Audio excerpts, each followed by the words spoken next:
Հայաստանը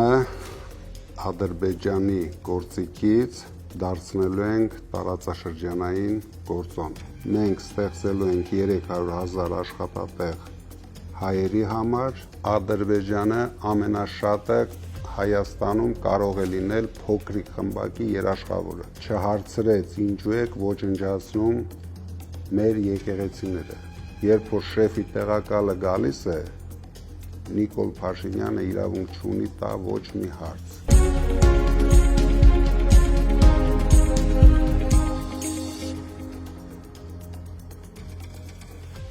Պարոն Կարապետյան, բարև ձեզ։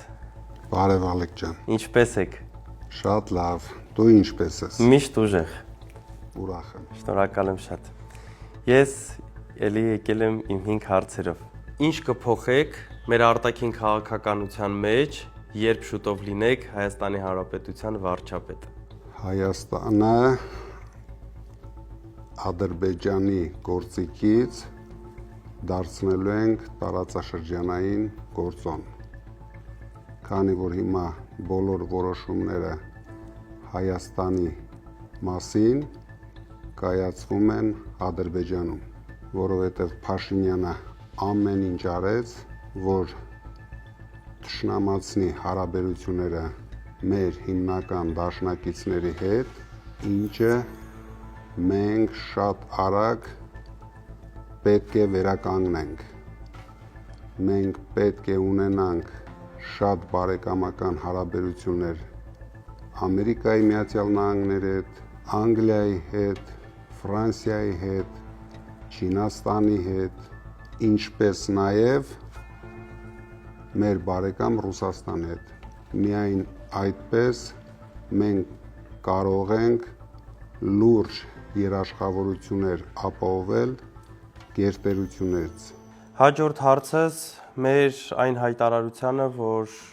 Նիկոլ Փաշինյանը իր վարած քաղաքականության արդյունքում 300,000 ադրբեջանցի է բերելու Հայաստան, արձագանքել է, որ չի քննարկվում հարց արցախցիների վերադարձը Արցախ եւ չի քննարկվում հարց 300,000 ադրբեջանցիների գալը Հայաստան։ Խնդրում եմ ձեր կարծիքը կասեք։ 20 թվականից հետո ոչ Ադրբեջանը, ոչ Թուրքիան Նիկոլ Փաշինյանի հետ ոչ մի հարց չեն քննարկում։ Ադրբեջանի նախագահան անում է հայտարարություն, փոքրիկ խմբակը իր ղեկավարի հետ վազելով կատարում են այդ հայտարարությունները։ Դրա համար ես վստահ եմ, որ իրենց հետ քննարկող չկա, բայց մենք այդ ամենը կանգնեցնելու ենք։ Մենք ստեղծելու ենք 300,000 աշխատատեղ հայերի համար։ Նիկոլ Փաշինյանը հայտարարություն արեց, որ Ադրբեջանի եւ Հայաստանի գործարարները կարող են ուղիղ միմյանց հետ աշխատել։ Ես խնդրում եմ ձեզ ասել, արդյոք կարելի է վստահել Ադրբեջանի գործարարներին եւ թույլ տալ, որ ներդրումներ անեն Հայաստանում եւ հողեր առնեն Հայաստանում։ Դուք վստահ եղեք, եթե Ալիևին եւ Նիկոլ Փաշինյանին հաջողվի վերաբնակեցնել 300,000 ադրբեջանցու Հայաստանում,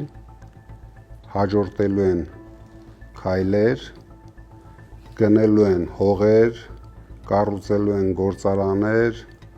որտեղ աշխատելու են ադրբեջանցիներ։ Մենք այդպիսի օրինակ ունենք հարևան Վրաստանում, Սաակաշվիլու սխալների հաշվին Բաթումին նմանվել է թուրք-ադրբեջանական անկլավի։ Վերջերս ազգային ժողովի նախագահը Ալեն Սիմոնյանը հայտարարեց, որ Ադրբեջանն է Հայաստանի խաղաղության երաշխավորը։ Խնդրում եմ ձեր կարծիքը, հայերը վստահում են արդյոք Ադրբեջանին որպես Հայաստանի խաղաղության երաշխավոր։ Ադրբեջանը ամենաշատը Հայաստանում կարող է լինել փոքրիկ խմբակի երաշխավորը։ Հայաստանի երաշխավորը լինելու է Հայաստանի ուժեղ բանակը, Հայաստանի ուժեղ ժողովուրդը, խոշոր գերտերությունները եւ տարածաշրջանային շահեր ունեցող երկրները։ Վերջին հարցս, ինչ եք կարծում Շահին Մուստաֆայևի այցի ժամանակ Նիկոլ Փաշինյանը ինչ հարց վաքեցավ տա նրան։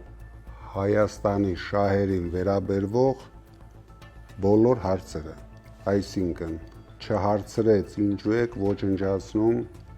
մեր եկեղեցիները, ինչու եք ձեր բանտերում պահում մեր հայրենասեր հայրենակիցներին եւ ընդհանրապես երբ որ շեֆի տեղակալը գալիս է Նիկոլ Փաշինյանը իրավունք չունի տա ոչ մի հարց, ինքը միայն լսողի դերում է։ Շնորհակալ եմ պարոն Կարապետյան, ձեզ լավ օր։ Շնորհակալ եմ Ալիք։